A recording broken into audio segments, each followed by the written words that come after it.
आज हम एक आसामीज में कविता प्रस्तुत करने जा रही हूँ। कवितार शिरोनाम लघुन। कवि नवकाন্ত बरुआ। लघुन। একোকে নেখাও আজি, একেবারেই ভোক নাই।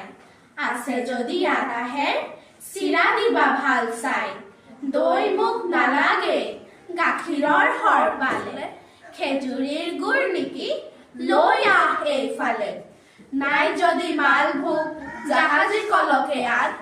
আৰু একো নালাগে, এই হ'ব জলপান। আজি যদি আহা নাই, ভীম সিং পালোৱান। তাৰ বাবে ভাজি থোৱা দুটামান আলুৱান। পাপৰ আছিল বোলে, অঙঠা ঠেকচোন। আচাৰো ওলাব পাৰে, বিচাৰিলে চকুত। ৰৌ মাছ ভজা আছে, তাৰো দুচকল দে। এই হ'ব লঘুনৰ, আৰু একো নালাগে।